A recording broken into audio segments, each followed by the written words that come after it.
Here we go, back again with another episode of the Around the Show Sports Podcast. As always, I'm your host, Kyle Showalter, and once again, for back-to-back episodes, we got Brandon Mills and Christian Hausfeld joining us for our AFC season preview, which is what we're knocking out today. Fellas, how we doing tonight? Good, man. Happy to be here again. Good.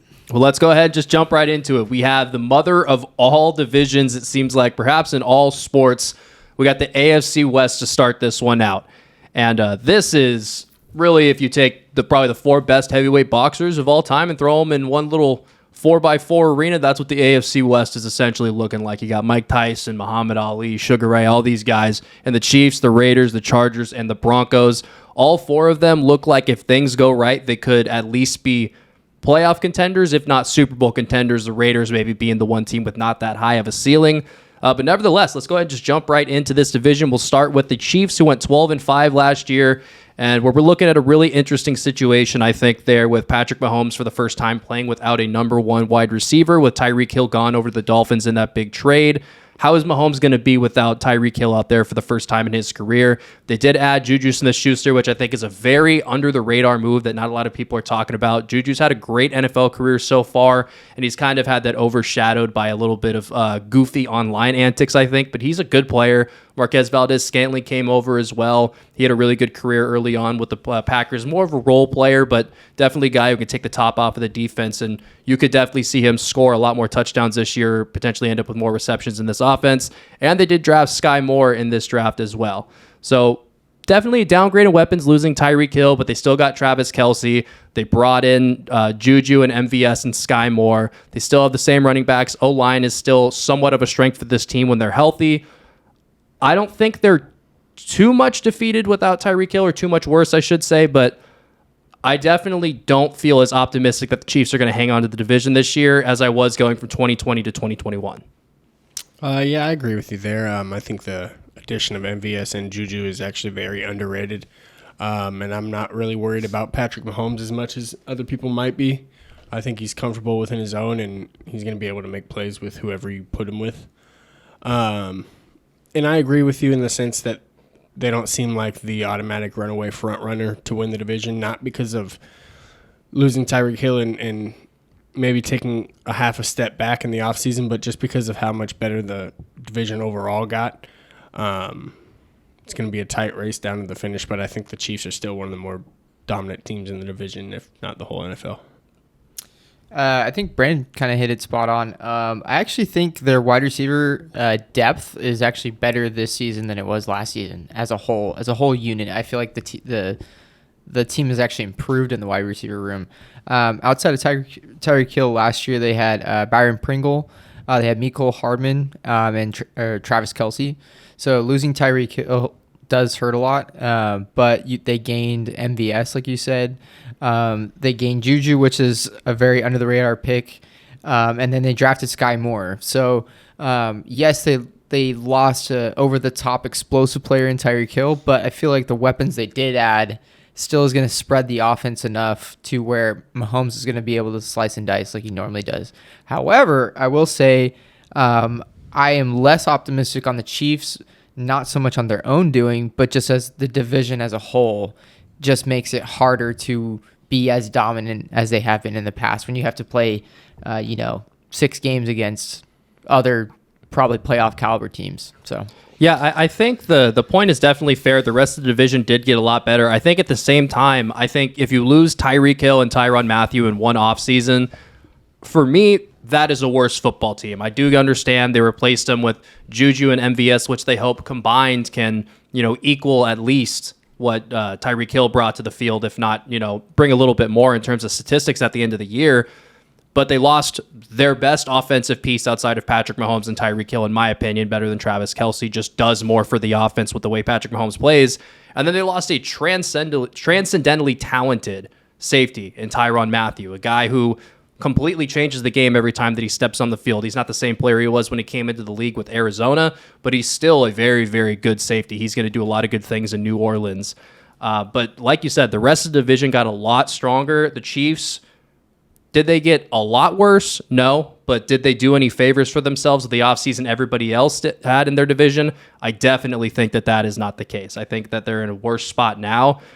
And I think the reason why I'm much more, I don't want to say disappointed because I'm not a Chiefs fan, but I'm much more pessimistic about the Chiefs offense because of the connection that Tyreek Hill and Patrick Mahomes seem to have. Whenever it was third down and Patrick Mahomes got out of the pocket, he was either going short to Kelsey or going deep to Tyreek Hill. And Tyreek Hill is like the equivalent of a guy on the basketball court that could just get a bucket from any spot on the field. He always knows how to get open.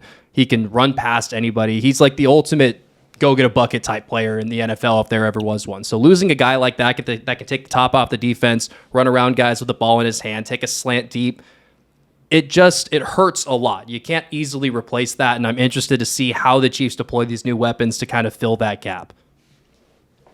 Yeah, I agree with you there. You hit it right on the nose, actually. We can go ahead and jump over to the Raiders then if you guys don't have anything to add on the Chiefs. This is a team that's very interesting for me, adding Devontae Adams and Chandler Jones in the offseason. They signed Derek Carr to a massive extension that's 3 for $121, $65 million guaranteed. However, they can still cut him after this next season with only 5.6, 3.75, and 1.9 million cap hits the next 3 years, respectively. So did they give him a long-term extension and make him the guy in Vegas for the next half a decade? No, but did they commit to spending money, bringing in good players, paying those good players, believing that they can win with the roster that they have now? I believe that's the message that they sent when they gave Derek Carr this extension, traded for Devontae Adams, and brought in Chandler Jones. And I think the rest of the league should be on notice for these Raiders. I'm probably higher on them than you guys are. I think that's kind of been the feelers that I've put out there. I seem to be much higher on the Raiders than everybody else is. But, man, you add a guy like Chandler Jones to a defense that already has Max Crosby out there. You add Devontae Adams to a really good receiving core with Darren Waller and Hunter Renfrow. And Derek Carr, I think, is a much better quarterback than people give him credit for. They have a good offensive line. The pieces are here for this to be a very, very good football team, but they have to put all the pieces together, be much more consistent than they did last year. But this team won 10 games last year and brought in Chandler Jones and Devontae Adams. I'm curious what you guys think about the Raiders 2020 knowing all that. Yeah, they definitely got stronger bringing in Chandler Jones. I mean, one of the best defensive players in the whole game. To me, though, still a wild card team. Like you said, they're going to have to go out every Sunday and perform. They definitely have all the guys that, that can go out and get it done. 10 wins last year's is something to build on. But I can still easily see this Raiders team falling down in the third spot in this division, just because of Derek Carr's quarterback play throughout the year. Devontae Adams, that's a huge pickup for any team, and I'm curious to see how they're going to gel out together.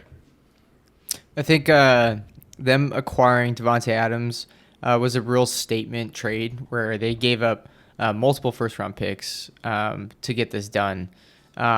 He's one of the best. He is the best receiver in the league, but is he as good without Aaron Rodgers as his quarterback? I don't know. It remains to be seen. I still think he is.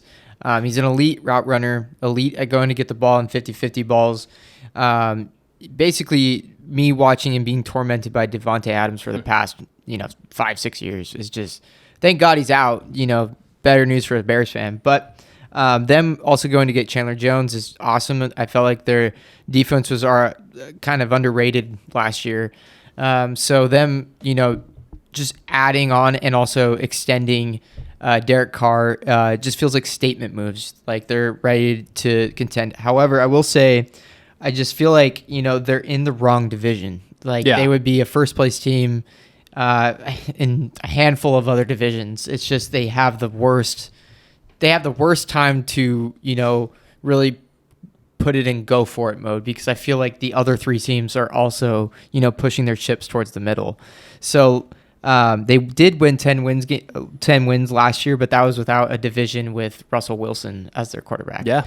And that was without a division with the Chargers basically, going all in as well. And, Justin Herbert on an ascent, as one of the top 5 quarterbacks in the league, if not higher than that. So it's you rarely have a team that improves on both sides of the ball, and it's coming off a good year last year, and it seems to be in go for it mode, and then have to lower your win total than the previous year, if that makes sense. I still see them finishing 4th in this division because I can't see them outpacing the Broncos. I can't see them outpacing the Chiefs. I can't see them outpacing the Chargers. So it sucks for them because they're just it's not by their own doing. It's just that the rest of the division is elite. Yeah, I mean, in most situations, this roster is probably a 10-11 win squad, but with 6 of their games coming against the Chiefs, Chargers, and Broncos, led by Patrick Mahomes, Justin Herbert, and Russell Wilson, there's not a tougher gauntlet of quarterbacks in the division in the NFL than you factor in Derek Carr as well. It's no wonder why everybody is just hard eyes over this whole division. It seems like everybody wants to watch every AFC West game when they come up this year. I'm definitely in that boat. Let's go ahead and skip over the Chargers after we finish going over these next 2 teams, Chargers and Broncos. We'll go ahead and kind of chop it up a little bit about who we think is going to win the division. So we'll go ahead and keep these ones a little bit shorter so we can get into that discussion. The Chargers, 9-8 last season. Personally, they're my favorite Super Bowl bet this year. Plus 1,400 on MGM feels like a really good deal for a team who last year easily had the talent to win a Super Bowl and really only got better. Justin Herbert's going into year 3. He's going to have another year of experience. And understanding of what's going on around him under his belt. They brought in big pieces on the defense. They're the 26th the 26th ranked defense according to DVOA last year. That's defensive value over average. It's kind of like an advanced metric that determines everything based on field position, yards to go in a given situation. 26th ranked defense last year for the Chargers is definitely not going to cut it for a potential Super Bowl team. But you go out and you add Khalil Mack to rush next to Joey Bosa, and then J.C. Jackson to go out there next to Bryce Callahan. That potentially forms the best pass rush duo in the NFL and the best cornerback duo in the NFL. The Chargers got a lot better, and they were already only shooting themselves in the foot away from making the playoffs last season. This is potentially a team that has the Super Bowl ceiling, in my opinion. Yeah, I agree with you there 100%. I think the Chargers are one of the best teams in the whole NFL this season. Bringing in Chandler Jones to go ahead and help out Bosa and that whole defense and Derwin, that defense got 10 times stronger in my opinion. And you said it yourself, 26th isn't going to cut it, but I think being able to clean those small mistakes up. I mean, Chargers are another team who lost a lot of close games last season. You're talking 1 or 2 differences in a drive here and there, and you have a different position and a different outlook on where you're at in the playoffs. But my front runner for this division, one of the best teams in the NFL this year, I think Herbert's gonna, really show us even more of what he's made of. One of the better young quarterbacks I've ever got to witness. So I'm happy to see what they're gonna do this season. So the Chargers, I feel like their counterpart, if they're an MLB team, historically, it feels like the Angels. Yeah, because they have all the talent in the world. They might have one of the best, individual talents on their roster, but always seems like they find a way to just fuck it up every year. Like last year, you can see it with your eyes how talented this team is, and they would find ways to lose games, time after time. They've been doing it our whole lives too. However, their front office believes in this team, and then by them trading for Khalil Mack and just fortifying that defensive line even more, even though Khalil Mack's been a little bit more injury prone these last few years, I still love the move. If he can stay healthy, that might be this whole division, the defense, both sides of the ball are so strong. But can either of you guys tell me the difference, the main difference between the Chargers versus the rest of the teams in this division? They have a rookie contract for their quarterback.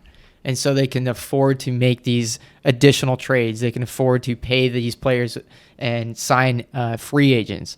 That's a luxury that the other teams don't have. That's why they're my favorite to go ahead and win this division. Right on. That's an excellent piece of analysis there. I really, I didn't catch that. That's the first time that's been brought to my attention, and it's obvious when they bring in guys like Khalil Mack for a second-round pick, sign J.C. Jackson in free agency. They're going out and making those moves kind of similar to what we saw the Eagles do this offseason, go out and get players to surround their rookie contract quarterback. Bouncing over to the Broncos, and then we'll go ahead and kind of kick it to a little bit of a more general response. We'll keep this nice and short. 7-10 last year. Don't think it matters at all. They brought Russ in. They're going to be a completely different team next year. They got Javonte Williams, Melvin Gordon, Cortland Sutton, Jerry Jeudy, and KJ Hamler at the skill positions. That's going to play every single Sunday, and the defense is strong too. I think it's the best in the division personally. I think the Chargers are up there with the additions that they brought in, but this is a team that's been coached well for years. The players have been in the system for a while, at least the big guys. I really, really like this Broncos team. I don't know if I can say that I'd put them as one of my favorite teams to win the division, but I have come up on them considerably over the last couple of months. I was definitely thinking that the Raiders were going to be better than them. Now I think it's a little bit of a coin flip. Really quick, your guys' thoughts on the Broncos, and then we'll break it into a more general discussion on the division. I'm actually not very high on the Broncos at all this season. I think they are going to finish last in the division.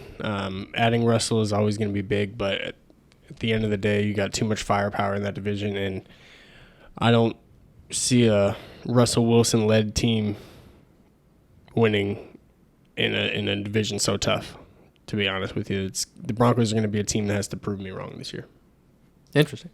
Broncos, I think I see it a little differently. I thought that team was actually a pretty good team, and it was one of those teams like if only they had a franchise quarterback.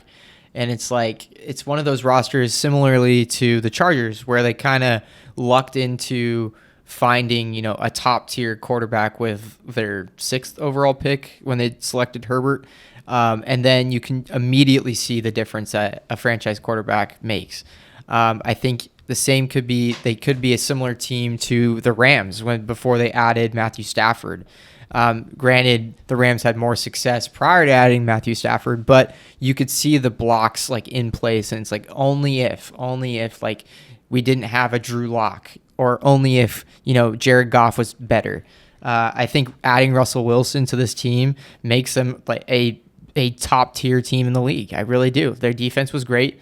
They have a talented wide receiver room with Cortland Sutton and Jerry Jeudy. I like their running back with Javonte Williams, and their defensive side of the ball might also be one of the top in the league. Their division might have 3 out of the 4 or 3 of the top 5 defenses in the whole league. So to me, I don't agree because they're going to be playing each other so much in the quarterbacks in the division. But I think on tape, it's definitely going to be. I think you're going to be right on tape. I think statistically, it's not going to end up that way. I didn't mean to interrupt you, but I think making that qualification is important there. Statistically, I think they'll beat the shit out of each other. But well, when you got Mahomes, Herbert, all these guys throwing on you, it's hard not to. So it's really tough, and I think this is why this division is so interesting and so fun to just think about what is going to happen and our opinions on it, because each team is so good in their own ways, in my opinion. So. To me, this division, I feel like at the end of the day is going to come down to quarterback play.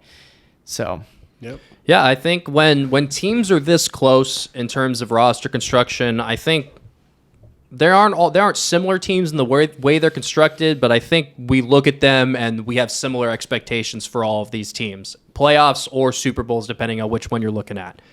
When it comes down to something like this, I always like to play a little exercise when I can't tell the difference between two teams. I look at the head coach. I look at 3 things. I look at the head coach, I look at the offensive line, and I look at the quarterback. If I'm looking at these 3 divisions, far and away the best quarterback in this division is Patrick Mahomes. Far and away the best coach in this division is Andy Reid. So for those reasons, the Chiefs are kind of I have no mind made up about this division yet. I've been wrestling with it for months. The Chiefs feel like the team, if I had a gun to my head and had to make a decision, it would be them.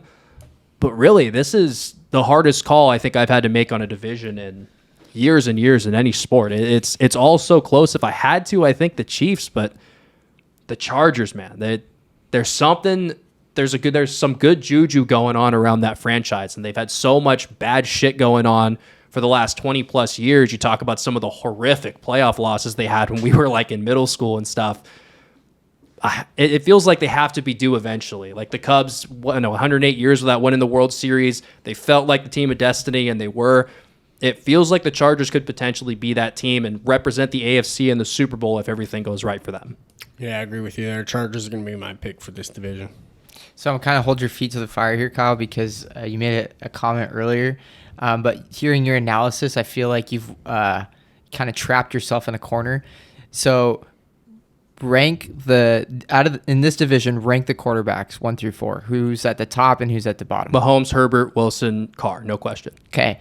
So who has ranked the defenses top 4 or from 1 to 4? Broncos, Chargers, Chiefs, Raiders. Okay. So you gave the Raiders the 4th best quarterback and the 4th best defense, and you're higher on the Raiders than most people are. I am absolutely higher on the They're Raiders than gonna most finish people are. 4th in the They could division. finish 4th in the division. They could also be 9-8 and finish 4th in this division. It's very possible. So my point is like they are. It's hard, like. What do you want from the Raiders? Like they went out and got a top tier wide receiver. It's just like they extended their quarterback. It's just like everyone else had a better offseason. I don't agree with that. I think the only thing the Broncos did is bring in Russell Wilson. They have essentially the same football team. That is better than everything else the Raiders did. The Raiders got better this offseason than the Broncos did. Bringing in so. Devontae Adams is way more significant than bringing in I think Russell Wilson. 30. How old is he now? 31. 31-year-old Russell Wilson. I'm sorry. I completely It depends on the way you look at it. It depends on the way you look at it. When I say that I'm higher on the Raiders than everybody else, a lot of people, when I hear them talk, it's a completely different tier in the division that the Raiders are in than the rest of the guys. Like it's Chargers, Chiefs, Broncos, 1,000 feet of shit, it seems like a lot of people talk about, and then the Raiders. I think they are all... you could interchange these teams in any way, and I wouldn't argue with you. I think the Raiders could win this division. It wouldn't be something that I would pick to happen very often if you simulated it 100 times, but there's absolutely a universe out there where the Raiders have a great season and are able to put everything together and win this division and go to the playoffs as the division winner. I'm not going to predict for that to happen. Like I said, I do think those other teams are better than them. And early in the offseason, I did say a lot that I believe the Raiders were going to finish above the Broncos. But as we get closer to the season, I think more about what Russell Wilson's going to be able to do in that offense. I look more closely at what I think Javonte Williams is. I think he's going to be a bona fide superstar in this league. I think about Cortland Sutton, who I absolutely have adored for years. Very excited to watch him ball out and have some weapons around him so he can not be double teamed every play. Jerry Jeudy, interested there. There's just more stuff going on in these other organizations, I think.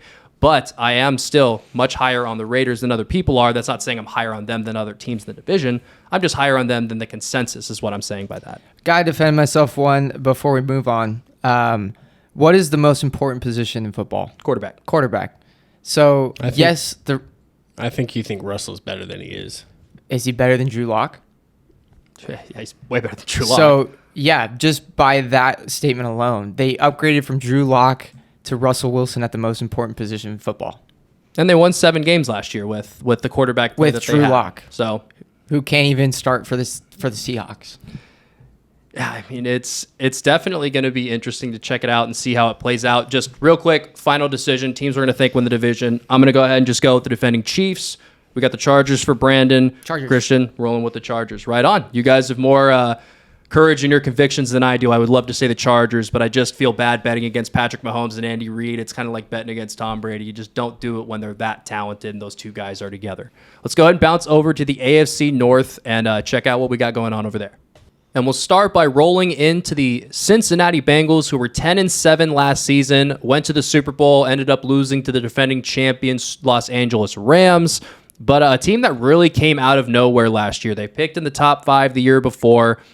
Joe Burrow was injured early on in his rookie season, came out last year and was just a completely different player. He had 4,611 yards, 34 touchdowns on 70% completion percentage, and he led the league in 2 very important stats that I always look at when I consider quarterback play. That's yards per attempt and air yards per attempt. So he's the most efficient quarterback in the league while simultaneously pushing the ball downfield more than any quarterback in the NFL. He had a score of 8.9 and 9 in those stats, respectively. So a big step forward for Joe Burrow. They brought in Jamar Chase as well last year in the draft with that number 5 overall pick, and he looked like a young Randy Moss to me, man. He was absolutely unbelievable. They got 4 new offensive line starters in the NFL, and on the offensive line, and they're actually good players. Alex Kappa out of Tampa Bay, their right guard, and then Lyle Collins, the former right tackle for the Dallas Cowboys.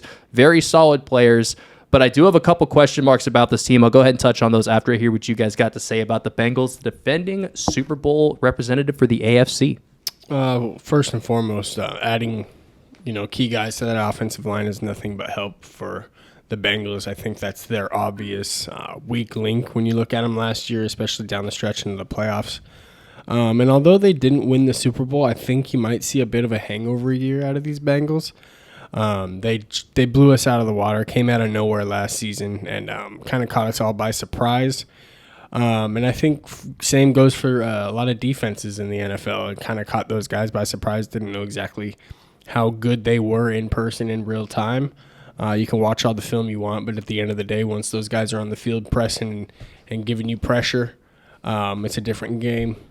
But now I think defenses are going to be able to lock in a little bit more on that offensive look they give. No doubt that duo in Burrow and Chase is something special, but not as high out on the Bengals as I was, late at the end of last year. But it's easy to ride a hype train when the train's in full speed. So I liked the Bengals offseason. I think their offseason kind of went under the radar. I don't think it got the attention that other teams just because of what the AFC West did in the offseason.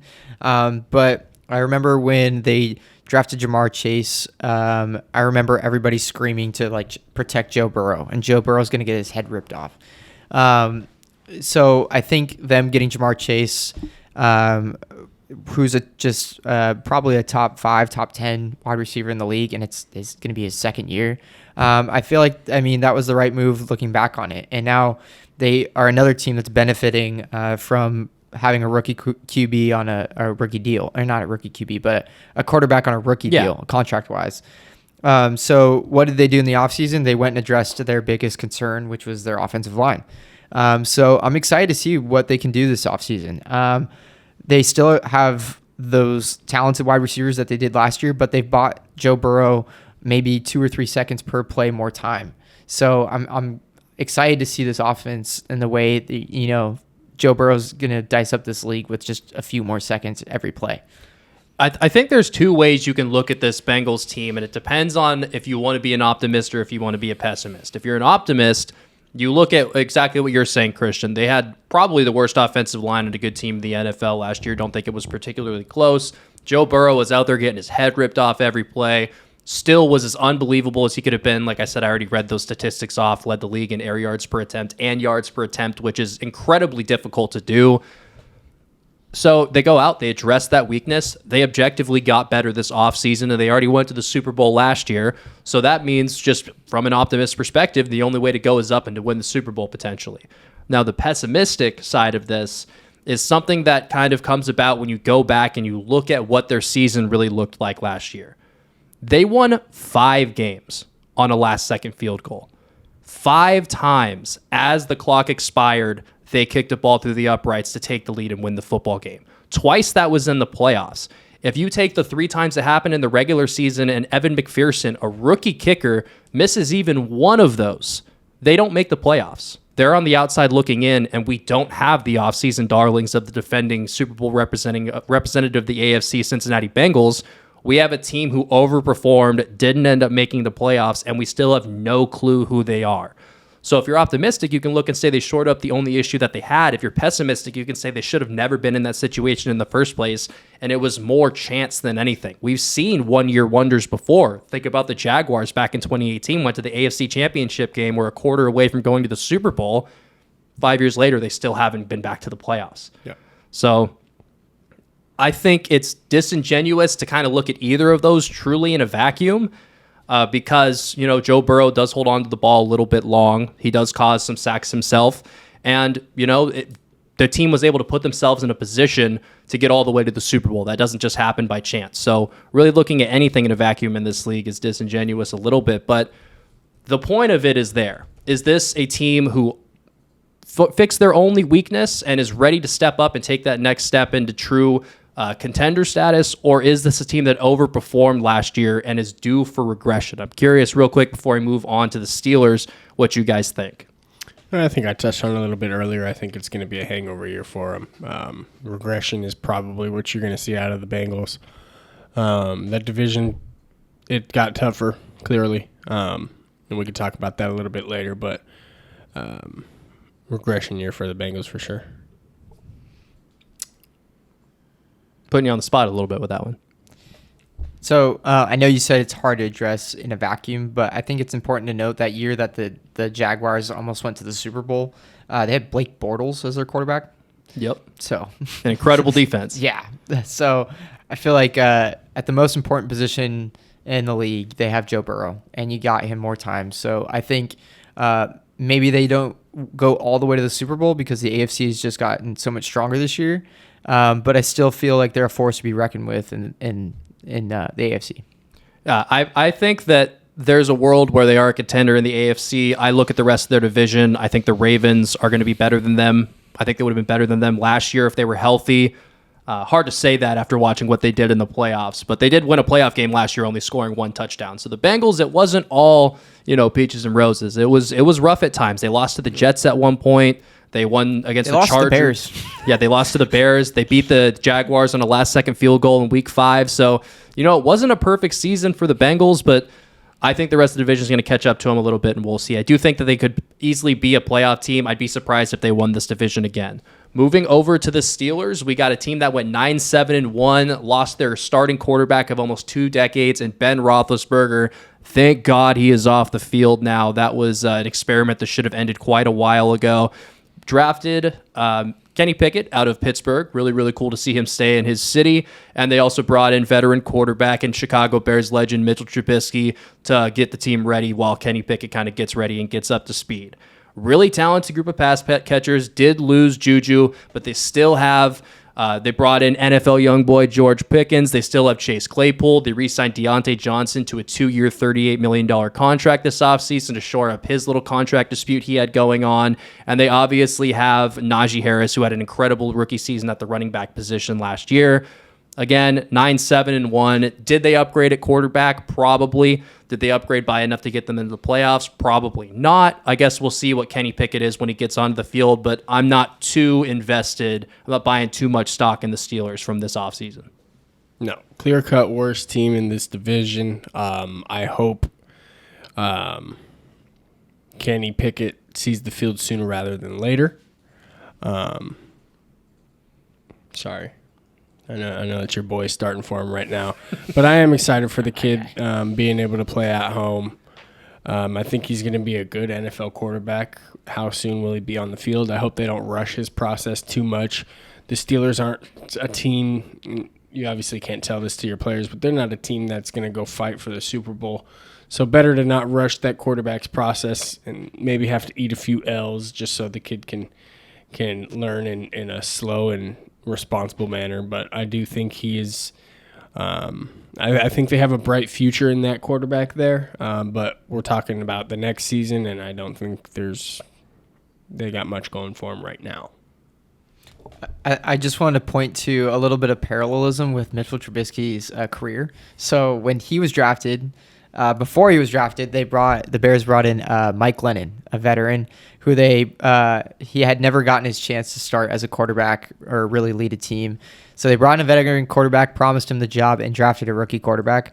They brought Mitchell Trubisky on, promised him the job. That's why he signed there for less money than he could have gotten elsewhere. Promised him the job, and they drafted a rookie quarterback. So he is now warming the seat for the next quarterback in line, which I think Kenny Pickett will probably take over sooner than later. But for the Steelers, I think it's going to be an interesting season for their fans because it's a start of a whole new era for the Steelers, an era outside of Ben Roethlisberger. So what does that look like? They still have Mike Tomlin, who I think is underrated as a coach, and in my opinion is one of the best, maybe top 3 coach in the league. So I still think, they've won. I think Mike Tomlin has never finished below 500 as a coach. Never. And he did that with Ben Roethlisberger basically throwing a potato out there. So, Was Ben Roethlisberger the potato? He might have been the potato. He's shaped like a potato.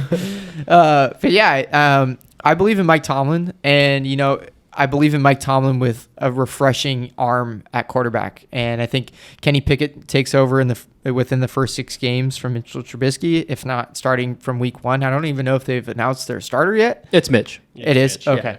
Yeah. But I don't think it's too long. I think, as soon as Mitch, starts tripping up a little bit, it just opens the door for Kenny Pickett. But I still believe in Mike Tomlin above all else. And I think for that reason alone, I don't think they finished fourth. So yeah, I don't think they finished fourth either. The next team we're going to talk about, I think, is a team that should be expected to finish fourth. They had a lot of shit going on over there in Cleveland. But really quick, before we wrap it up with the Steelers, the reigning defensive player of the year, TJ Watt, did get injured on a cut block, pretty similar to what we saw happen to Kayvon Thibodeau, the 5th overall pick for the Giants this last season. Just had a guy coming over, cut block right at his knee, and ended up spraining his MCL, I believe, is the official injury. He'll be out just a couple of weeks, so that defense does figure to still be pretty great with TJ Watt not slated to miss too much time. Let's go ahead and run over to the Cleveland Browns. They went 8-9 last year. I wonder if there's anything to talk about with this team this season. Football-wise, no. Yeah. The obvious elephant in the room, Deshaun Watson suspended for the first 11 games this year. They do have a bye week mixed in during their first 11 games, so he won't play until week 13. That says they're probably going to be really bad with Deshaun Watson not on the field, considering they're going to have Jacoby Brissett throwing the ball. They could just turn around and hand the ball to Nick Chubb and Kareem Hunt 35 times a game, so who knows? I'm not expecting much out of this team this year. I think 8-9, what they were last year, is probably what I would expect once Deshaun comes back and they start winning a few more games. But honestly, I don't think this is the show to have too much of a discussion about the Cleveland Browns. So if it's okay with you guys, I think we could just move right over to the Ravens. I think we have a lot more football to discuss with that team. Yeah. Unless you guys have anything to add, feel free to. No, I think they're the same exact team as last year. Right on. Let's go ahead and bounce over to the Ravens then last year, 8-9, finished last in the division, tied with the Cleveland Browns. This is the most injured team I have ever seen in my entire life last year. They had both their starting corners go down in training camp with torn ACLs. I think they had 2 of their running backs go down with torn ACLs last year during training camp as well. Their offensive line just got completely decimated. Their defensive line as well. They were out there running guys on the practice squad half the year and still won 8 games with Lamar Jackson at quarterback. He's a big reason why. Why they haven't paid him yet, I don't know. They've built everything in the organization around him. Philosophically, they cater to his skill set almost completely. Why they're not shelling out the cash for him and pissing him off, I don't know. But that's a conversation for another day. We're talking about the 2022 season here. I think with improved injury luck, if it's anything close to last year, they could easily end up right down here. If they have even slightly better luck, I think this is clearly the best team in the division. I think Lamar is the best quarterback in the division. That might be a bit of a hot take, but I just absolutely love this guy's skill set. There's nobody like him in the NFL. He's impossible to game plan for unless you get an early lead somehow against this defense. If they're healthy, they're one of the best in the league. I see a lot of really, really good things for the Ravens, and they're one of the teams that I'm considering for a Super Bowl berth for this AFC. Yeah, I was just going to touch on that too. With the luck of good help, you could see the Baltimore Ravens in the Super Bowl and honestly probably winning it. I really do think it's Lamar's year. Pray to God he stays healthy. I love watching the guy play. So electric. It's so crazy and so unpredictable. Even as a fan, you're watching from up high and you can see so many things open up, but having the ball in Lamar Jackson's hand is a weapon unlike any other. They've run into some shitty luck in even the past couple years. Coming down to the stretch 2 years ago, when I thought they were going to have a real good chance to win it all again, and just seems like luck doesn't fall their way. But I do think this is their year. Definitely think they're going to win the division. With the help of Watson being out and, in my opinion, the Bengals having a regression year. I think it should be kind of an easy division grab, but I am looking forward to watching the Ravens play, and I'm hoping for good health luck on their side. So some people might say, the Broncos had the best offseason, bringing in Russell Wilson. Some people might have said the Chargers had the best offseason. What team or individual do you think had the best offseason? The team in the NFL? Yep. The Eagles. The Eagles? Yes. I say Lamar Jackson because everybody and their mom got paid this offseason. The quarterback position is now so highly valued where you're getting Kyler Murray is, I think, getting $45 million. Deshaun Watson, for everything that's gone on with him, he's getting paid, fully guaranteed money through the lifetime of his contract. Aaron Rodgers is getting paid over $50 million annual value for everything that he's worth, which not saying he's worth anything less, but Lamar Jackson, there's nobody, he's a unicorn. There's nobody like Lamar Jackson. His value continues to skyrocket as everyone else keeps getting paid. So if I'm not mistaken, I don't think he's represented by anybody. He represents himself. He represents himself, which is I think his mom is his agent, actually.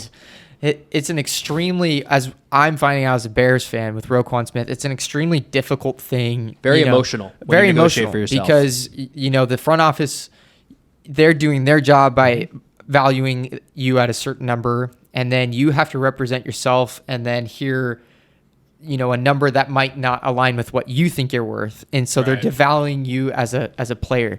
I don't think, agents are, do or die in this league as necessary as people think they are, but I feel like that barrier between front office and player is helpful. But yeah, I just wanted to point that out. I feel like Lamar Jackson had the best offseason because his contract, whenever he does get paid, will reset the whole market again. Yeah. I definitely think, in the way you're saying it, I 100% agree. He is set up to potentially play himself into money that we haven't seen thrown around to the NFL outside of maybe what Patrick Mahomes got. I think it's going to be a minute before anybody gets $500 million the way that guy got, 10 years, 50 mil per. But Lamar is definitely playing himself above that Kyler Murray number of 5 for 230, comes out to 46 years. So basically right on the head what you were saying. I pulled up this Baltimore Ravens depth chart, and man, I'm going to go ahead and just run through this for you guys. We got Lamar at quarterback. They got J.K. Dobbins. They signed Kenyon Drake once he was cut by the Raiders. They also have Gus Johnson, another great running back coming off the PUP at some point. He had a really bad knee injury last year. Rashad Bateman, who I absolutely love, second-year wide receiver, set to take another step here. They got Mark Andrews, potentially the best tight end in the NFL. And then this is where it's really sexy. You get over to the defense. They got Calais Campbell on the line. They got Odafe Owe. I know I said that wrong. He's an absolute dog. I had a lot of fun watching him last year. Patrick Queen, Justin Houston, Marcus Peters, Marcus Williams, Marlon Humphrey, Chuck Clark, Kyle Fuller, Kyle Hamilton. I mean, this defense, it's a list of who's who, essentially. This has all the makings of the best defense in the NFL if everybody stays healthy, which for this team, it's always a fair question. But man, of all the teams that have a Super Bowl ceiling, I think this is the team with potentially the clearest path to get there if they just play their game and stay healthy. They are, I think, far and away the best team in their division when everything's going right, and I don't see anything changing that, whether that's the Bengals taking another step, Kenny Pickett being an absolute guy, Deshaun Watson magically not being suspended anymore. I'd pick the Ravens 10 out of 10 times to win this division personally. I really, really feel strongly about that. I agree with you there. Right on. Go. Oh, go ahead, Christian. Let's hear. So I was kind of getting there with Lamar Jackson. The two negatives. Well, there's a positive and a negative with him sitting out, and not doing contract extensions, contract extensions, and getting paid like a top of the line quarterback. For the front office, it's hard to plan with what type of money you're going to be working with for the next 5-6 years when you don't know what your quarterback is going to eventually sign for. But for the quarterback himself, Lamar Jackson, if he does get injured, that hurts when you are kind of counting, you're betting on yourself. And with the way he plays football, you have to, wonder, does that eventually catch up to him? Is this a year where Lamar Jackson eventually, his body starts to catch up with him with running so many times? I hope not. And if they do stay healthy, yeah, this is a team and a force to be reckoned with. I'm just concerned, with the possibility, with this type of play that Lamar Jackson plays, that the injury bug might get to him maybe this season. It's hard to predict injuries, but for that reason is why I'm still picking the Bengals to win this division. Yeah, it's totally understandable. He definitely plays the quarterback position differently than anybody else in the league. He's always going to be at bigger risk. I do think Lamar is simultaneously the fastest player I've ever seen in pads, and he's also the best at dipping into contact, if that makes sense. Brandon, you played football longer than any of us did. Some guys are just really good at positioning their bodies when they're about to get hit to absorb the blow in the easiest way possible. When you watch Lamar play, he always seems to slip at the last possible moment and get his body positioned to where the blow just doesn't look that bad on him. So, you go and you say he has all these carries every season and he's getting hit all the time. but it really never feels like Lamar really gets hit. No. He gets tackled, he goes down, but he never really gets crushed. So, I mean, all it takes is one, but Lamar feels safer to me than any other running quarterback that I've ever watched, just because I've seen him. He should get killed by this hit, and he just pops right up because he dips last second. Right. Yeah, I can counter on what he said a little bit. I think it's tough to go in with the outlook of the quarterback plays a dangerous game, because I think you could make the argument that Joe Burrow makes or plays just as dangerous of a game by standing in the pocket for too long, taking hits from the backside. That's a dangerous game to play when you're standing in a pocket and you got guys running at you from all angles. So yes, the chance of injury is there, but it's hard to look at it that way just because any player on that field can get injured. But I am excited for Lamar. I hope this is his year. AFC North should be a fun thing to watch unfold. Yeah, so we got Ravens, Bengals for Kyle, Brandon, Christian there. Right on. Let's go ahead and bounce over to the AFC South and check out what we got going on over there. So moving over into the AFC South, we have the Tennessee Titans, who went 12-5 last year, and their organization is in a very interesting situation. They traded away their young superstar ex-wide receiver in A.J. Brown.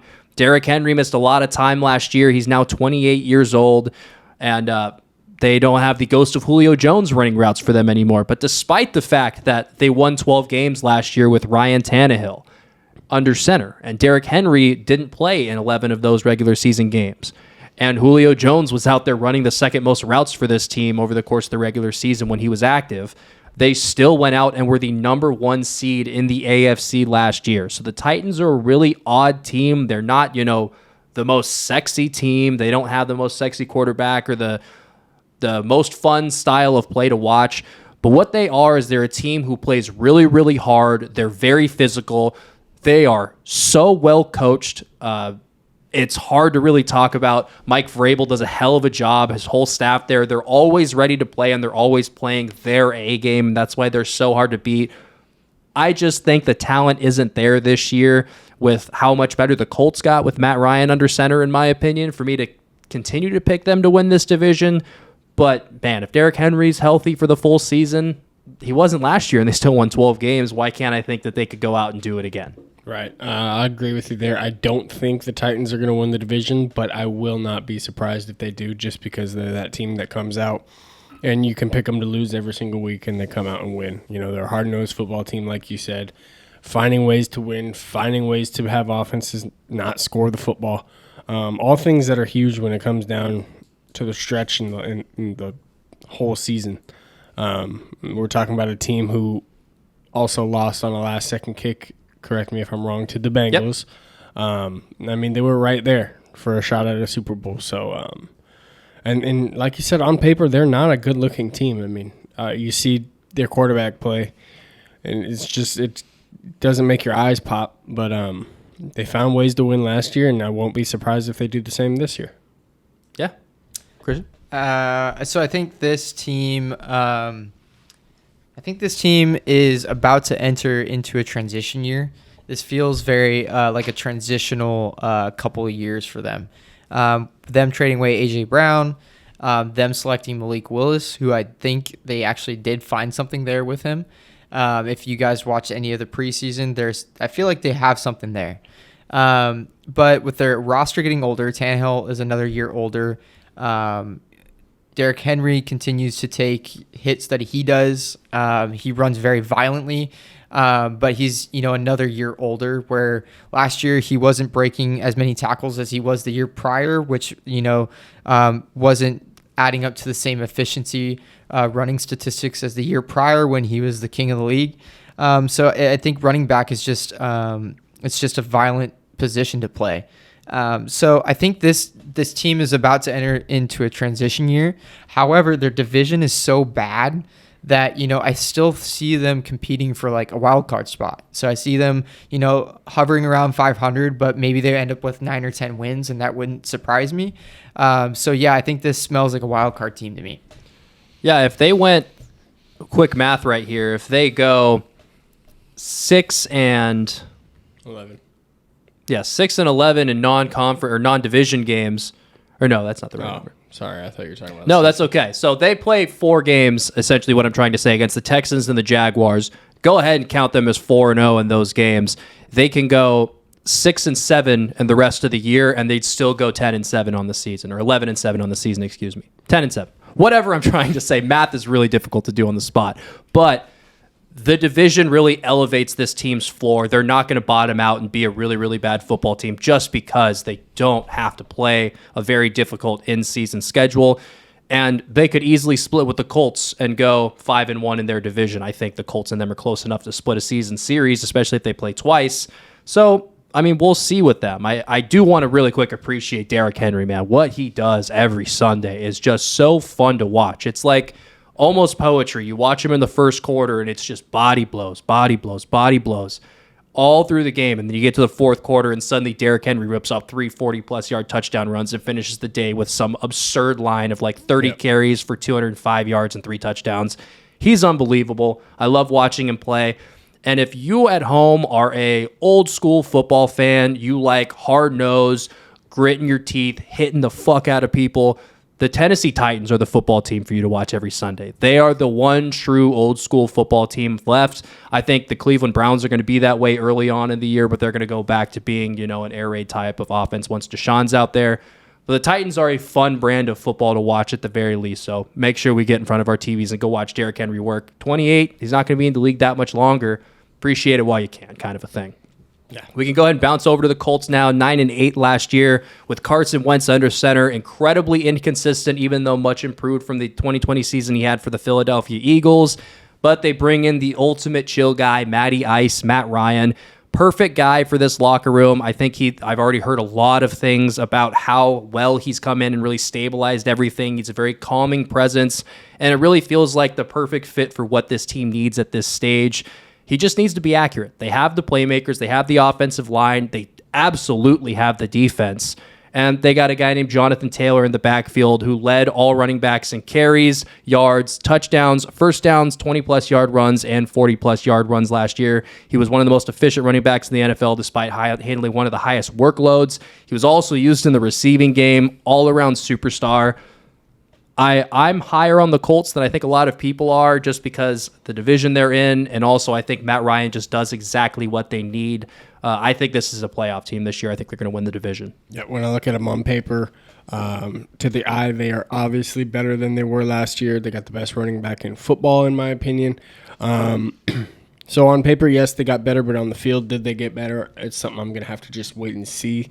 I haven't formulated too much of an opinion on it just because, it's kind of an unknown for me. The Colts seem to be that football team who can look very good going into a season and just not play good football flat out. So it's going to be interesting to see. Happy for Matty Ice to get himself into a better situation towards the end of his career because like him or hate him, fun guy to watch play. Obviously a great leader throughout his years. So to have him in a better situation for him on a better team, it's good to see for him, and hopefully he can make something of it. So I think the Colts win this division for sure. But you just need Matt Ryan to do what, as advertised, don't be bad is basically what they need. Exactly. That's all they needed last year. Carson Wentz couldn't do it. Shout out to the Colts for one of the worst collapses at the end of the season where they just had to beat the Jaguars to make the playoffs, and they lost. Yep, and they gave up a first-round pick in the process for a guy who couldn't beat the Jaguars in Week 18 to go to the playoffs. So that being brutal. That being said, I own a Carson Wentz jersey. Yeah. I could say that. That being said, though, they still do have a great offensive line. They have a great defense still. They still have great weapons for Matt Ryan to take advantage of with Jonathan Taylor, like you guys have said, top back in the league, and he's still young. You have Pittman, which I really like Pittman. Love him. And you have Naheem Hines, who's like Darren Sproles-esque, where he's just a utility guy. You just can use him in so many different passing plays, and he changes the game so much from their other running back, who I just blanked Jonathan Taylor. Jonathan Taylor, thank you. Yeah, so you literally have thunder and lightning. You have two different styles that you can use for whatever you need.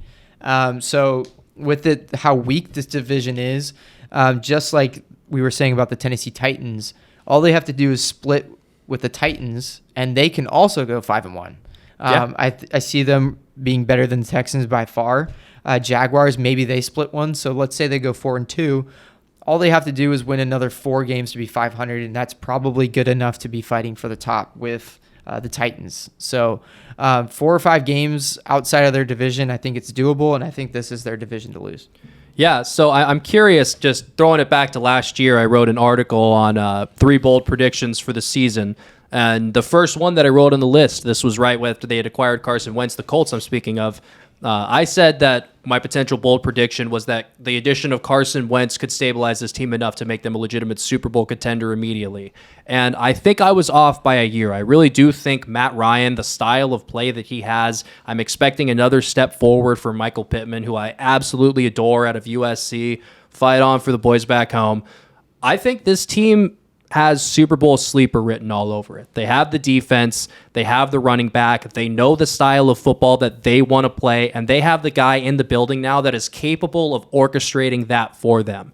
I think it's very obvious that Frank Reich wants to put the ball in Jonathan Taylor's hands and trust his defense. And now he has a quarterback that he can trust to not go out there and try to throw the football with his left hand in his own end zone as he's getting sacked. They have the guy in the building that he's an adult. He knows how to handle his business. He knows how to lead a locker room. He knows what he needs to do on the field, and he's going to go out there and execute. I'm curious if you guys would agree. I really believe the Colts have a Super Bowl ceiling at this point. Yeah, they have the chance to win a Super Bowl. I'm obviously not going to go out there and stick my neck out and vouch for them saying they are going to do it, but seeing what the Bengals were able to do last year, I'm not ready to write any good team off in the NFL. They got all the pieces to do it, like you said. Great running back duo, like you were touching on. Great defense. There's no reason they can't at least compete for the shot. Yeah. And if you want to know who's going to be better between the Texans and the Jaguars, just flip a damn coin. Honestly, Christian, real quick on the Colts, and then we'll go ahead and just lump the Jaguars and Texans together and see if we can find anything interesting to talk about. They're a winning team with the ghost of Philip Rivers. That's it. Basically, that's very well put. Moving on, we got the Texans last year finished second to last, third in the division at 4-13. Jaguars finished last at 3-14. I do think those are going to flip-flop this year. I like what the Jaguars did, bringing in Doug Peterson. I think he's a great coach for this situation. Obviously very familiar, being an Eagles fan. I watched a lot of Doug Peterson coach teams over the couple years that he was there, and I think he's the guy that they should have brought in initially to take care of Trevor Lawrence. Should have never been Urban Meyer. We can go ahead and just write off last year. I don't think you can make any conclusions really about anybody on this roster based on what happened last season. Think of this as Trevor Lawrence's rookie season, and let's go out there and see with an NFL head coach and NFL weapons now, bringing in Christian Kirk on that massive deal, certainly is the best guy in that building now at least. What are they going to look like? We'll kind of find out. I do think they're going to be better than the Texans with Davis Mills at quarterback and really just no talent anywhere outside of Brandon Cooks out wide and Damian Pierce in the backfield. Right. Yep. I have nothing to touch on that. I think you said it perfectly. I will say I feel terribly bad for how Trevor Lawrence's first year in the NFL had to go. I guess some people got to take that punch, though, and hope for the best for that kid because I really do like him at the quarterback position. I think the Jaguars, like very similarly to the Bears, your young quarterback, all you had to do was just put him in a situation where he could help himself. And last year, Urban Meyer couldn't even do that for Trevor Lawrence. So Urban Meyer couldn't do that for himself. Yeah. So I feel terribly for Trevor Lawrence and just him just getting a quality NFL quarterback or not quarterback coach. Even though he might not be the top of the line head coach in the league with some of the best names like Belichick. Right. I think he's competent, a competent coach, and I think a competent coach paired with a once-in-a-generation type talent coming out of college and Trevor Lawrence, it spells great things. And if most improved player went to a player that statistically is most improved, I think Trevor Lawrence could be that guy, but the award normally goes for somebody that's been injured prior.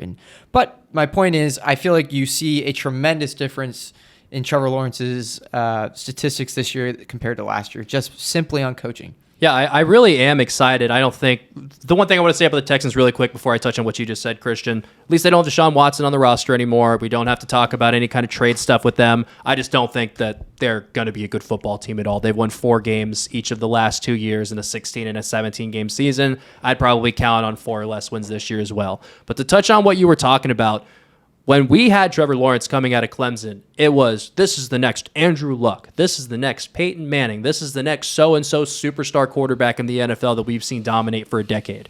I am absolutely elated to actually get to watch him play with the coach so we can finally figure out, is Trevor Lawrence the anointed one that we have made him? Is he, a Peyton Manning, or is he a Ryan Leaf? We're going to finally start to get some kind of answer for that.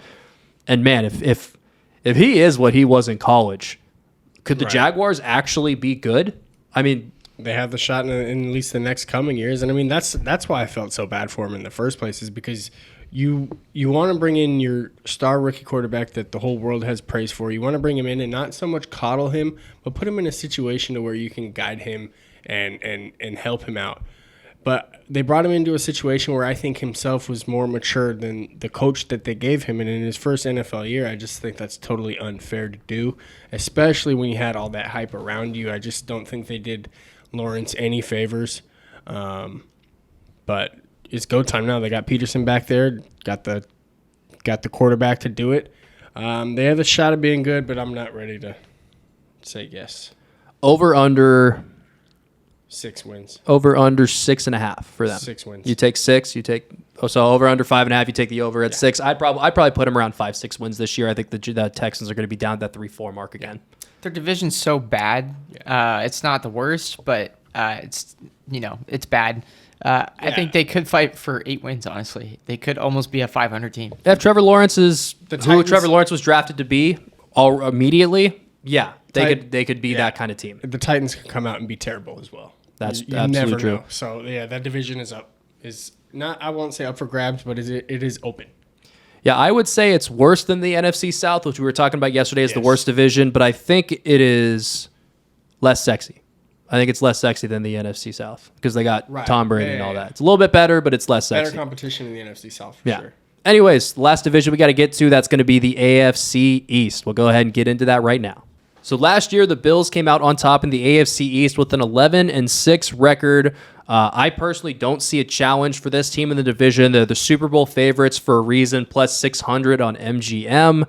I don't see a team in this division anywhere close to them talent-wise, coaching-wise, scheme-wise, dog-wise. There's some dogs up there in Buffalo, man. This is a good football team in all 3 phases. They play hard. They all have heart. Then I think it stems from the top. Doug McDermott up there at the head coach spot, and then Josh Allen at the quarterback sets the tone. He's out there talking shit, slinging the ball all over the place, not giving a shit what anybody thinks, not giving a shit if he throws a pick or a touchdown. It just feels like this team has the right mindset. I haven't said anything in either of these episodes about who I think is going to win the Super Bowl. I think it's hard to go against Vegas this year. The Bills really do feel like the best team in the NFL. On offense, I certainly think they have a top 5 defense, if not one of the 3 best defenses in the NFL. Special teams, lost Matt Ariza for obvious reasons. Their punter that they drafted this year in the offseason obviously made the right decision there getting rid of him.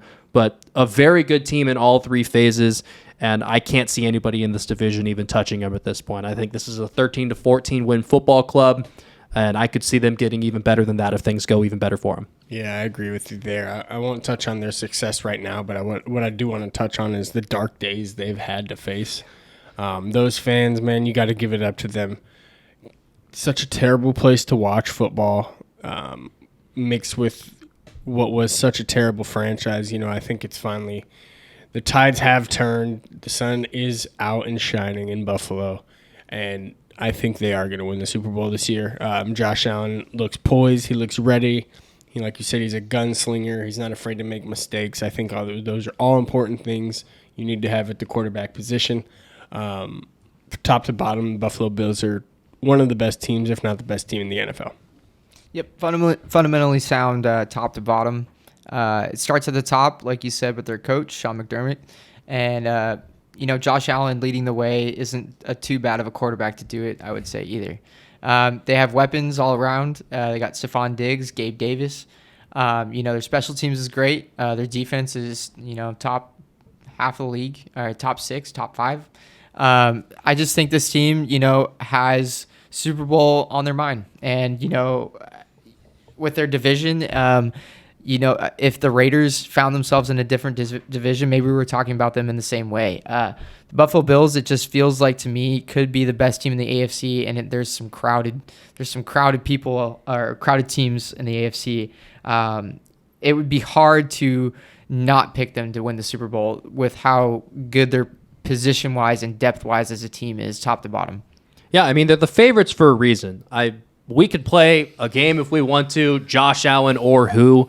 Speaking of comparing him to other quarterbacks in the NFL, and there's probably one guy you'd put above Josh Allen, being Patrick Mahomes. I don't see how you could put anybody else above him at this point, except for maybe Aaron Rodgers coming off of back-to-back MVP seasons, but depends on how you factor in age and stuff like that. But the point is, they have an incredible young quarterback, potentially one of the best guys in the league, if not the best guy in Josh Allen.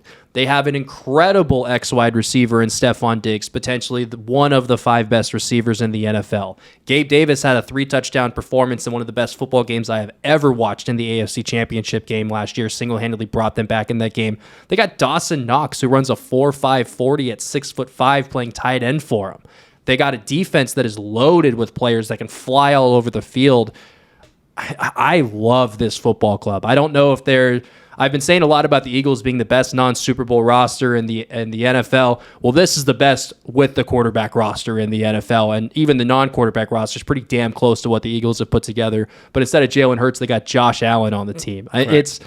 It really is hard, and a million different things can happen this season. There's a universe out there where the Jaguars win the Super Bowl this year because Trevor Lawrence is the best quarterback we've ever seen. It's hard to imagine a situation where, barring catastrophic injury, the Bills aren't playing at least a close game in the fourth quarter of the AFC Championship game this year. They are that good. They are that far head and shoulders above everybody in the division. I just don't see anybody in here that can challenge them at all when they're at full strength, not only in their division, but potentially in the entirety of the AFC. I agree with you.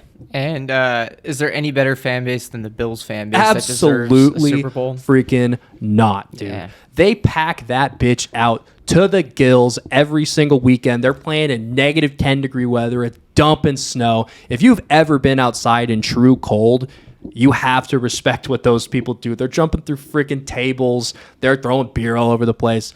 Absolutely electric group of humans. I need to get to a game in Buffalo at some point just to feel what it's like in that building in the cold. It's incredible. Yeah. They deserve it too. After the 4 straight Super Bowl losses in the 90s, they didn't make the playoffs for like 15 years. It's just time for the Bills. They feel like the team of destiny. I'm all in on them this year. Let's go ahead and bounce over to the Patriots. Hard to go to any other team in this division after what we just said about the Bills. But the Patriots, 10-7 last year in their first year without Thomas Edward Brady III at quarterback. Their second year. He was not there in 2020 either. But nevertheless, it's going to be hard to replicate that last year's success, getting worse at the O-line. They traded Shaq Mason to Tampa Bay, and then the secondary got worse as well. They let J.C. Jackson walk and go over to the Chargers and made them a very strong contender in the AFC West. For me, I'm watching Mac Jones. Is he going to take that year 2 leap that famously all great quarterbacks seem to take? You go and you look at Patrick Mahomes. You go and you look at Lamar Jackson. You go and you look at Justin Herbert. You go and you look at Josh Allen. The second year is where we see guys go from promising young players into bona fide superstar quarterbacks. And sometimes they go up there. Guys like Carson Wentz take that big leap, but then they regress. Mac Jones has to make that year 2 leap if this team has any chance at all and to make the playoffs. I just don't see enough talent around him for them to be able to do that, even if he does somewhat take that leap. Because who the hell is Mac Jones going to throw the football to this year? Devontae Parker? Me? Yeah, he might as well be. I mean, I don't know if you guys are a little bit higher on them, but I think this is the downfall of the Patriots year, personally. I think this is when it starts. I'm a little bit higher on them just because of how well coached football team the Patriots are, and I think always will be as long as they're coached by Bill Belichick. But I'll just keep it short and sweet for the whole division. I think this division is going to pan out exactly how it did last year. Yeah, there's definitely a worst team in this division. the Jets, and then I think you could rearrange the Patriots and Dolphins any way you really wanted to. I would put the Dolphins above them, but if you want. I see what you're saying. There's definitely tiers to this division, and it could easily look exactly like it did last year. And it doesn't matter. I don't think you're going to see a wild card team coming out of here, and the Buffalo Bills are the clear front runners, in my opinion. I agree. Yeah, I think the Patriots are definitely. It smells like a middle of the road ball club. It smells like 8 or 9 wins for the Patriots. I don't think with how loaded the AFC is that this is a wild card team. But like Brandon said, it's hard to count out a team with Bill Belichick as the coach. But just watching some of their preseason, the options that Mac Jones has at wide receiver, you tell me Justin Fields doesn't have anybody to throw to. Mac Jones might have a worse receiving core. The separation that the wide receivers are getting, it's like they're glued to the wide receivers. There's no separation. There's nowhere for Mac Jones to throw the ball. And to make matters worse, their offensive line got worse. So, I think they'll win games specifically because they're a well-coached team. But talent is definitely suspect on this team.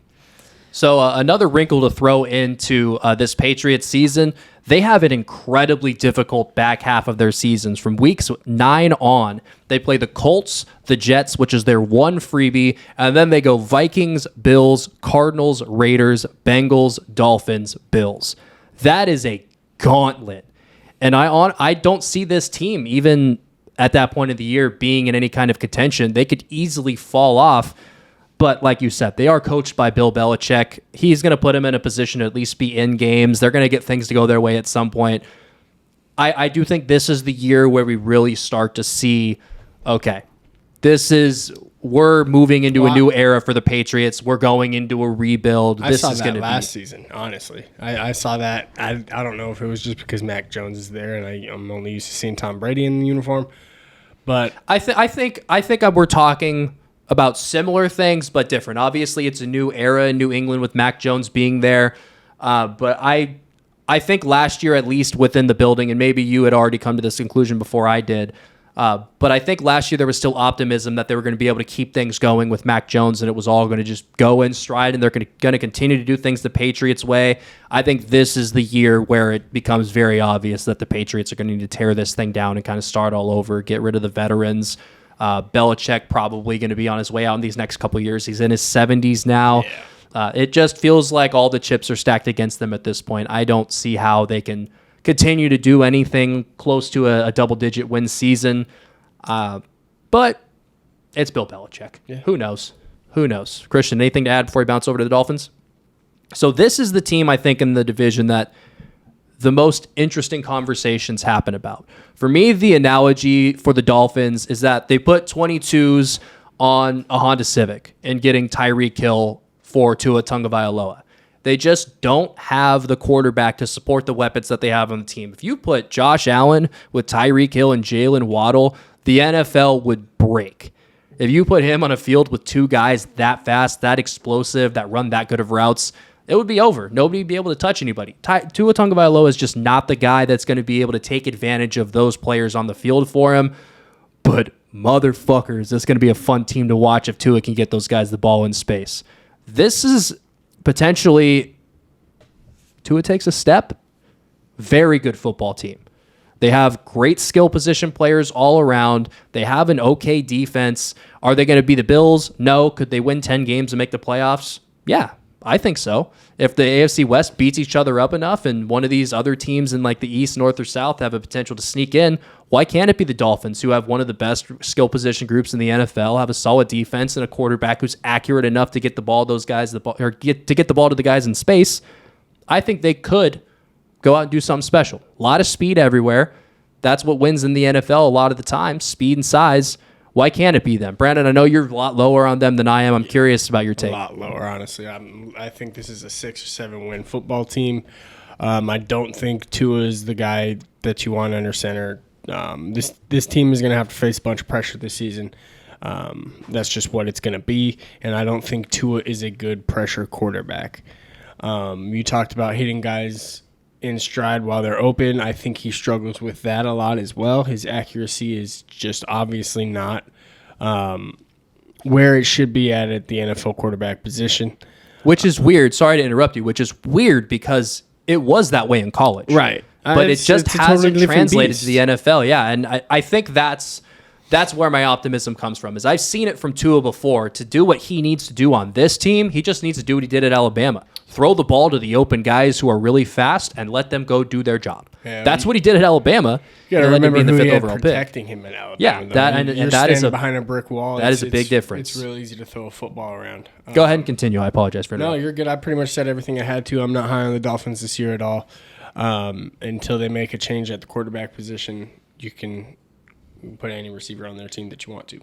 So I feel like this division is pretty weak. It's definitely not the weakest division that we've talked about so far, but any division with the New York Jets is going to be a weak division. And then, like we talked about, maybe the Patriots take a step back. So, I think I don't have evidence yet to believe this, but I feel like Tua takes a step this year. For everything that Brandon says, it's everything that he said is valid, and he could very well, be looking for a job next year like Baker Mayfield was.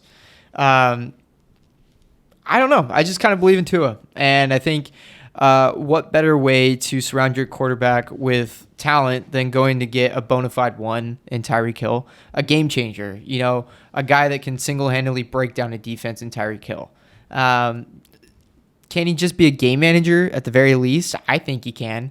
I think they're one of my sneaky picks to make the wild card and maybe make some noise in the playoffs. But like Brandon said, there's nothing so far that has proven so. But they're definitely like a wild card team. Wild card to the definition of a wild card team. Yeah, just like I talked about with the Saints yesterday. Like there's a very wide range of outcomes for this Dolphins team. There's absolutely a situation where Tua just flat out is not the guy. They win 6 games this year and they're looking for a new quarterback next year. But the front office did the right thing. They put everything necessary around Tua for him to display his skills and be successful in the NFL. They've built a team around his skill set. Get the ball to the open guy in space, hit him in stride. That's what Tua did well in college. They built skill position players out to do that. So the front office put him in a position to succeed. If it hits, that's that high variance. It's going to be 6 wins, or it could even be 11, 12 wins. They could be challenging the Bills at the top end. Now, one of those is a lot more likely than the other. But, the Dolphins have a lot of really good things going for them. And like you said, I think a wild card berth is well within the realm of possibilities for them. I would put it as a little bit less likely just because of how good the AFC is from top to bottom in all these divisions. You got all the teams in the AFC West. You got the Bengals, the Bengals, the Ravens. You got the Titans and the Colts, and then you got the Bills and the Dolphins over here. That's 10-ish teams that can make the playoffs, and there's only 7 spots, so somebody's got to miss out. One thing's for certain. We're going to know about Tua after this year, and I think that is kudos to the front office for doing that because we'll no longer have any questions, just like the Eagles with Jalen Hurts. Put everything around him, give him a year, make a decision at the end. I think that's what the Dolphins are doing. Rounding all 32 teams out, the last team we're going to be talking about, we're finally here. The New York Jets. 4-13 last year. Obviously not a very talented team, not a very successful team over the last half of a decade, but they did have a universally loved draft this year, brought in potential cornerstone playmakers with Garrett Wilson and Sauce Gardner with their 2 first-round picks. They had the youngest roster in the league last year, made 7 picks in the first 4 rounds of this year's draft, including 3 firsts. Now, I'm going to go ahead real quick. I don't think we're going to talk too much about this team, so I'm just going to go ahead and take the liberty. I'm going to read you off their core of young football players, and I think it's going to surprise you just how many great names are on here. Elijah Moore, Garrett Wilson, Breece Hall, Michael Carter, Mekhi Becton, Elijah Vera Tucker, Sauce Gardner, Bryce Hall, Quinnen Williams, and then rounding it all out is Zach Wilson, the 2nd overall pick from last year. If he takes a step surrounded by those guys, we are looking at a rookie quarterback situation exponentially of that because we have all of these impressive players on rookie deals. If some of these guys hit, even half of them, this is potentially a breakout football team, not going to break into the playoffs, but it'll be much closer to 500 than to the top half of the draft, in my opinion. This team, the front office is doing the right thing, building it out slow and trying to get everything around Zach Wilson right. If they were wrong with Zach Wilson, go out, get somebody else. But they are building slowly and surely a really, really good football team out in New York. I just don't think this is the year it's all going to come together. Right. I'll keep it short and sweet. A lot to look forward to in New York. Don't look for it this year. Yeah, they have the 27th hardest schedule in the NFL. As a last place team. Yeah, so That's they got some unlucky games. But like you said, their roster is loaded. But is the quarterback the right guy? I think, with what we know in the past with drafting quarterback in the first round, generally, if 3 are taken, 2 out of the 3 are good, and there's one that's not so good. If I were to pick, I think Zach Wilson is a lot more hype than what he'll actually play out to be, but that's just a guess. But just like you said, if that is the case, next year is a perfect year to be drafting at the top of the draft with some pretty quality quarterback prospects coming out of college. So absolutely, guys like C.J. Stroud, Bryce Young, going to be a lot of attention on the first couple of picks in next year's NFL draft. So we've went through all 32 NFL teams. We did pick our NFC teams yesterday. Christian went with the Eagles. Brandon, off the top of my head, I can't recall who you went with. To go to the Super Bowl? Yes, the NFC. Packers. The Green Bay Packers, and I also went with the Green Bay Packers. And then we got Bills for the AFC. I personally had the Bills winning the Super Bowl this year. I just don't see any team that matches up with them in all 3 phases. You throw coaching in there in all 4 phases. I think they're the most well-run machine in the NFL. They have potentially the best quarterback in the NFL if you're willing to discount Patrick Mahomes just a hair and Josh Allen. They have an incredible group of skill players and a great defense. I just don't see anybody sticking with them. I'm going with the Buffalo Bills over the Green Bay Packers in the Super Bowl this season. I am going with the Green Bay Packers over the Buffalo Bills. I think it's going to be a nice and close game. I'm taking the experience that Aaron Rodgers has, and he's going to do it this year so he can finally get his ass out of Green Bay and go do whatever the hell he wants. I'm actually going to – I know I said I could see the Bills in the Super Bowl, and it seems like they're Super Bowl bound. But I'm going to go with the Chargers. I think Chargers make the Super Bowl, and I think Chargers beat the Eagles for oh, come on. Yep. I think the Chargers, I don't know. I hope the Chargers can be as good as we all know they can be, so. It would certainly be exciting to see them take that step. One thing is for sure, we're going to see a lot of really surprising things in the NFL. There's going to be some things we were right about in these preview episodes, and there's going to be some things that we're embarrassed to have resurface at the end of the season for sure. Yeah. That's just the way these things go. But for everybody that tuned in to both of these shows, even just one for 5 minutes, or if you watch the whole thing of both of them, thank you guys so much for tuning in. We all really appreciate it. Make sure if you haven't already that you like and subscribe. Helps out the channel a ton, helps us get out there and get some exposure, and helps us keep coming in here and doing this. Brandon and Christian, I know it's been a long time since you guys have been on the show. I can't thank you guys enough for coming back. It has been an absolute blast having you guys back here, and I can't wait to have you guys back in here again at some point during the season. I'm hopeful. Thank you, man. Definitely wouldn't call it work. It's been a lot of fun. Just, it's not, we have cameras here and we're recording, but it really feels like friends talking about football at the end of the day. Basically. Absolutely. That's what we love to do. I'm sure I'll see you guys come Sunday. And for all of you out at home, make sure to be safe. Enjoy the opening of the football season. Have fun. I hope your favorite team loses in the Super Bowl to my favorite team. And until next time, we will see you guys later. Peace.